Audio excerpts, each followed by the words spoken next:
Ay, mi querido Andrés Oppenheimer, escucharte es un agasajo y preguntarte porque, pues tú estás en Miami, ahí estás encerrado como nosotros acá en México. Eh, Nos preocupa enormemente, obvio, la parte de salud, pero también la parte económica y social, la parte educativa. Y hoy más que nunca, tus libros, tu trabajo, tu investigación y el sálvese quien pueda, pues me retumba en el cerebro diciendo qué razón tenía este hombre, que el mundo va a cambiar y todos vamos a tener que estar produciendo, generando economía y vida social desde otra trinchera. Y mira, lo estamos viendo. Otro pitonizo en qué tal, Fernanda. Qué gusto Gracias, Fernando. saludarte, Andrés. Ojalá me hubiera equivocado y ojalá no hubiera sido el cambio por esto, ¿no? Por esta Sin crisis duda. de salud que estamos viviendo. Fíjate, Fernanda, que en estos días me estuve concentrando más en la economía, porque claramente estamos viviendo todos una crisis económica horrorosa por este parate, esta cuarentena.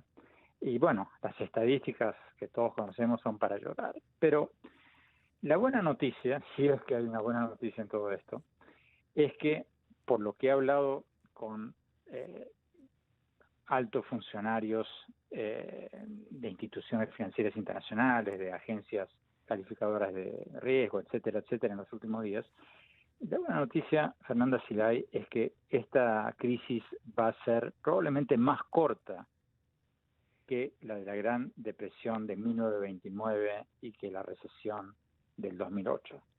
Tú has visto que todo el mundo está comparando esto con la Gran Depresión del 1929, 1930, con la recesión del 2018, pero el consenso en casi prácticamente todos, mira, he hablado con el director para América Latina del Fondo Monetario, he hablado con el director para América Latina del Banco Mundial, con los encargados de Standard Poor's, de Moody's, de varias agencias calificadoras.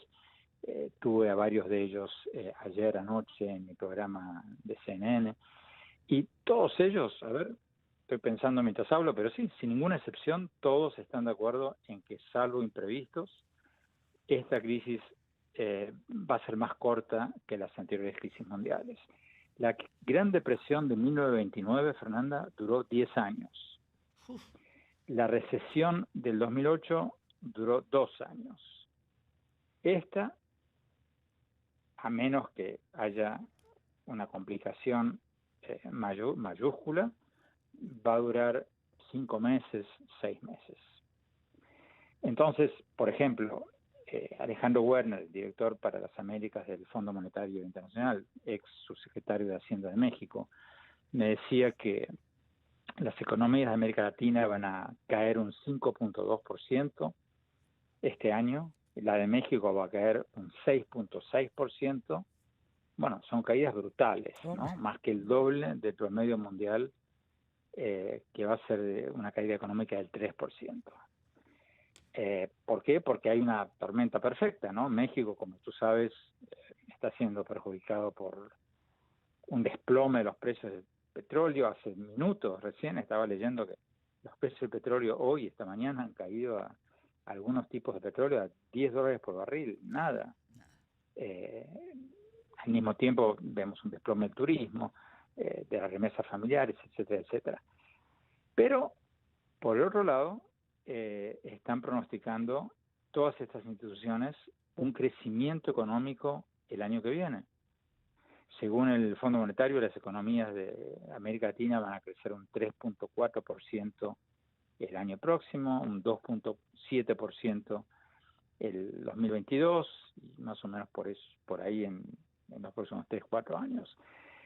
México también, según ellos, según estas instituciones financieras internacionales, lo más probable es que crezca un 3% el año que viene y un 2.3% en el 2022.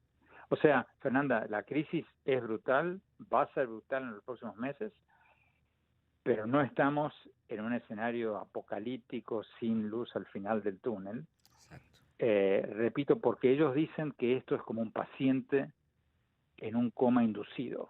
O sea, no es que En las crisis del 1929 y del 2008, el paciente estaba destrozado. La última, la que todos recordamos, del 2008, ¿te acuerdas? Habían sobrevendido bienes raíces en Estados Unidos, Sí, todo el terrible, sistema terrible. financiero estaba falseado. Bueno, entonces el paciente entró en coma, pero el paciente estaba en un estado desastroso. Cuando se Sí, levantó, descontrolado tardó, completamente, claro. tardó mucho más en salir caminando. Esta vez, estamos ante un coma inducido por los gobiernos que cierran la economía para evitar el contagio del coronavirus.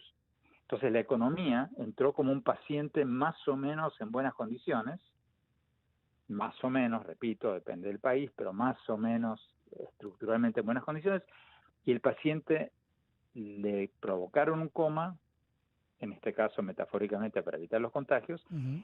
y teóricamente cuando termine ese coma, el paciente va a poder sentarse en la cama y dar sus primeros pasitos y empezar a caminar relativamente rápido porque no le han cortado ninguna pierna, no le han cortado ningún brazo, o sea, más o menos va a estar en buena condición.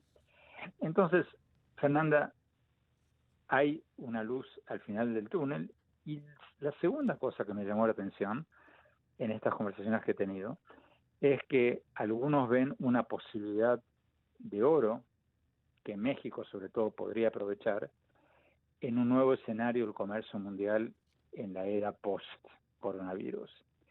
Y a lo que me refiero es muy sencillo.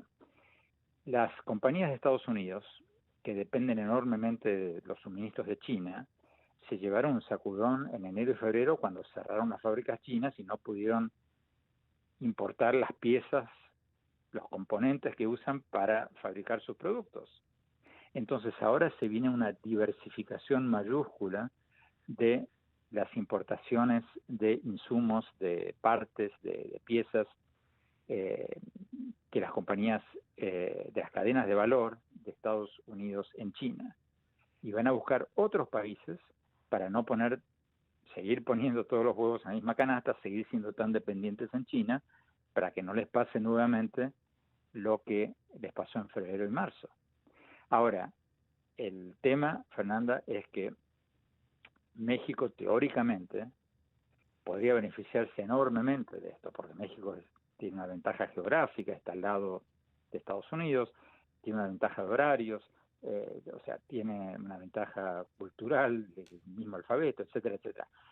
Esto podría ser, si México tuviera un gobierno que alentara las inversiones, que alentara que las fábricas estas se fueran de China a México, esto podría ser para México, imagínate, una oportunidad de oro. El temor de muchos es que hoy por hoy, y ya lo vimos un poco el año pasado, porque ya algunas empresas americanas habían salido de China para no depender tanto de esos suministros chinos, pero se habían movido a Taiwán y otros países del sudeste asiático, que son más competitivos y ofrecen más seguridades a las empresas y más beneficios, etcétera, etcétera. Entonces, Fernanda, en resumen, este año va a ser horroroso, va a ser Horroroso. ¿Cuántos? horroroso, Fíjate, Andrés, estoy pero pensando, perdóname, en amigos y gente a la redonda, periodistas, en fin, que me decían, ay, ya por piedad que se acabe el 2019, qué terrible. sí, Válgame, bueno, ¿quién vio yo venir también pienso lo esto? mismo. No, yo también pienso lo mismo. La broma que hago con mis amigos es, ¿vamos a cenar el 15 de noviembre? Puedes reservarte el 15 de noviembre para ir a cenar. O Sí. sea, este año va a ser, o sea, es una pesadilla. Pero hay que poner las cosas en perspectivas. Repito, Fernando, no es pareciera, espero, pero por lo que dicen los economistas y la metáfora del paciente en un coma inducido me parece que es bastante buena. Sí, sin duda. El paciente no está destrozado, el paciente está en coma inducido. Cuando termine el coma, ahora el peligro es que lo saquemos del coma demasiado rápido, como quiere hacer Trump en Estados Unidos y otros presidentes que mirando sus encuestas, por ahí van a reabrir la economía antes de tiempo. Ahí tendríamos un problema porque se propagaría más el virus, tendríamos más muertos y entonces habría que cerrar la economía de vuelta y esto se prolongaría. Pero si prima cierta racionalidad y no se reabre la economía de una vez, si se hace escalonadamente, si se hace bien, podría ser un año malo, pero comparado con las crisis del 2029 y el 2008, el sufrimiento sería, si no menor, de menos tiempo. Pues ahí la información, @OppenheimerA. Te mando un abrazo con mucho cariño. Y una pregunta, a ver si te da tiempo en un minuto, porque todos nos preguntamos, pero ¿cómo le hacemos? O sea, ¿qué medidas tenemos que tomar de aquí a que nos reactivemos?